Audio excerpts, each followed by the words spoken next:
They say this land was cursed long before we were born. I was just a girl when I first heard the tale.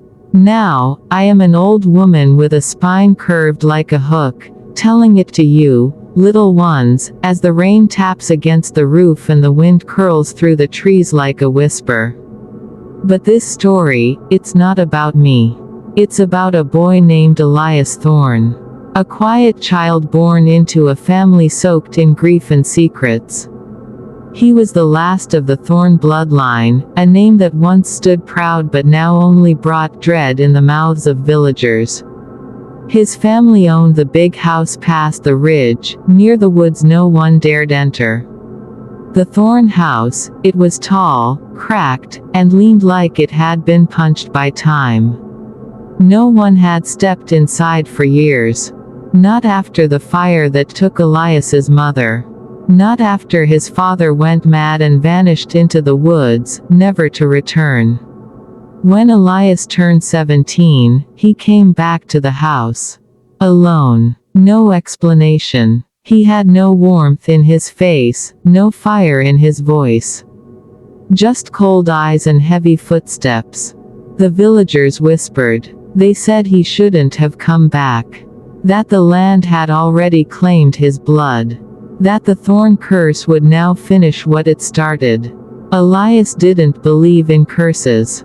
He believed in pain. And pain had shaped his life more than any ghost ever could. But something followed him. At first, it was small. Footsteps when he was alone. Cold wind in locked rooms. Faint whispers from the floorboards when he tried to sleep. He thought he was going mad like his father.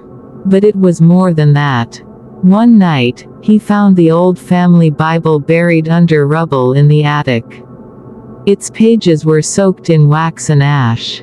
On the last page, scrawled in blood, not ink, were words he would never forget.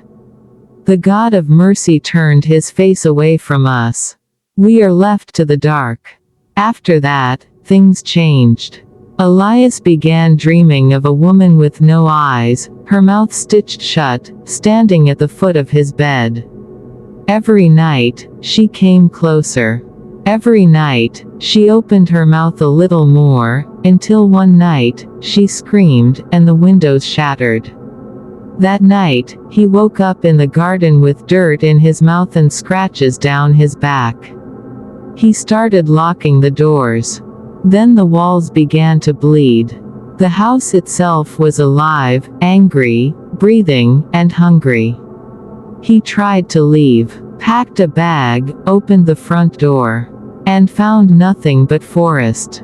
The road, the village, the world, gone. Just trees, thick and black and whispering his name. Elias ran until he collapsed. And when he woke, he was back in the Thorne house, on the floor of the nursery, surrounded by old toys and broken bones. That's when he knew, he wasn't alone. The curse ran deeper than he thought. Not just ghosts. Not just guilt. It was his bloodline. Long ago, his ancestors had made a pact with something ancient.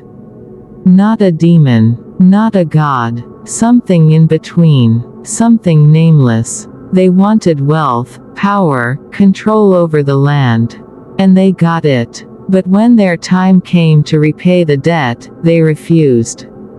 So it waited. And now, it wanted Elias. It began showing him visions, of his mother burning, of his father clawing his own eyes out in the woods, of children buried beneath the floorboards. The worst vision was of himself, years in the future, walking through the woods, humming a lullaby, dragging a bloody shovel. Elias wanted to end it. He found an old book behind the fireplace. It wasn't written in any language he knew. But he saw his family name on the cover. He read from it. That night, the air turned black. The walls screamed. And from the attic, he heard his mother's voice. Come see what you've become. He climbed. Every step groaned like it was in pain. At the top, he found a mirror. Nothing else. Just a mirror. In it, he saw himself.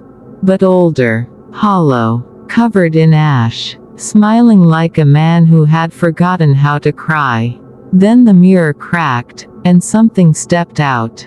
It wasn't a ghost. It was him. A darker him. A version that had given into the curse.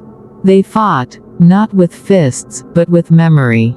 The mirror Elias reminded him of everything he'd lost. Every cry he ignored. Every time he chose silence instead of truth. But Elias remembered something too. His mother's lullaby. She used to hum it when the storms came. A soft song that wrapped around his heart like a blanket. He sang it aloud, and the creature screamed. It shattered into dust. The house moaned, and then went silent. The sun rose. The road returned. Elias walked out, barefoot, bleeding, but free.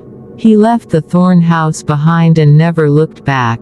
He married, had children, found peace. But sometimes, on stormy nights, he'd see the mirror again in his dreams. And a voice would whisper, "The debt is never fully paid." He never told his children the story.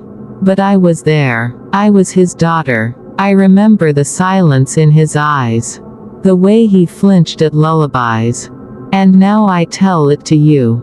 Not to scare you, but to remind you. Some places carry the memory of sin. Some families pass down more than blood. And some houses are never truly empty.